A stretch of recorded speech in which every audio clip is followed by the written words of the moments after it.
most dangerous terms in English diction. If it could be translated into audio, it would sound like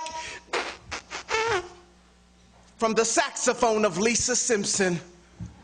Two words designed and strategically combined to form the biggest oxymoron in the history of mankind. Almost.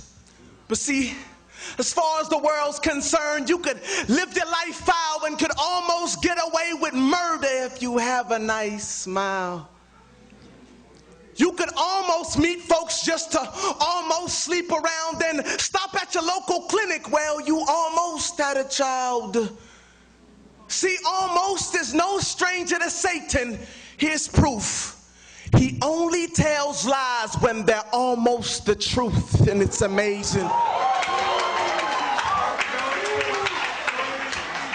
In our incompleteness, we find complacence. But if almost is one of Lucifer's many traits, then we are inadvertently good at Satan impersonations. But on the contrary, Christ did his job fully, and he proved he was God when he died on the cross like it was his duty, and to pardon my iniquities that I committed rudely. He resurrected from the grave just to tell death to excuse me. But excuse me, this is your life, and that's something I can't impose on. But your body is God's home, which wasn't loaned to get foreclosed on. See, an almost Christian looks right but lives wrong. Can't stand the conviction in Romans, so they sit down to be comforted in Psalms. Never understood worship, but love to sing songs like, I surrender almost. Because it's far too expensive for you to spend your life on something that doesn't appeal to your five senses. See, nowadays Christianity's like a Louis rag. No functional use, but we just rock it because it's stylish. Not righteous, but right-ish. So now all God sees is a pile of Ishmaels when he intended for Isaacs. And we're moved by how we feel, so we're saved when we feel like it. So technically we've never really been saved, we merely tried it. So no wonder why we're never sold out when we return it after we buy it now. Let me break it down, because you need to beware that your life could lack the very standards that need to be there. Because on that final day of judgment, while God's receiving his heir, will he say, son, well done, or medium rare?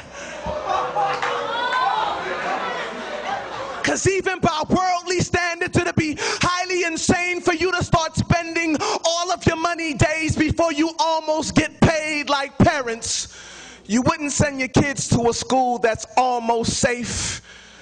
And ladies, would you really date a man who claims he's almost straight? And this is the very thing about God that we all try to get around, but his standards are like between two mountains, no middle ground.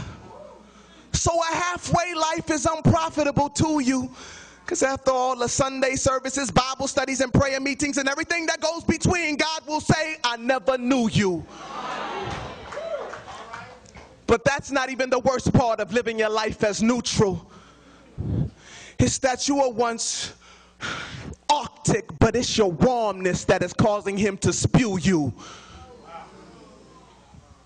And this is the very thing that had me.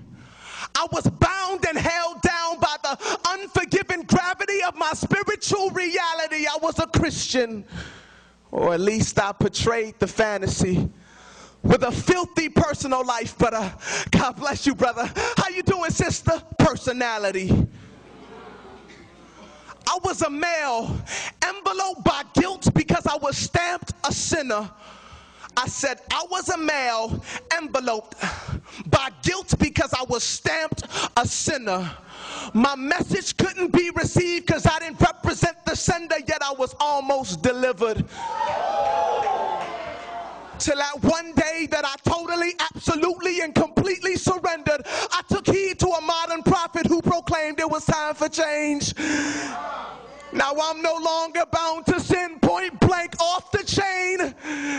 You could ask Umar Abdul Muttalib. He'll tell you the same.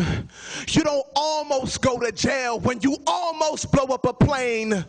Like you don't almost go to hell when you almost get saved.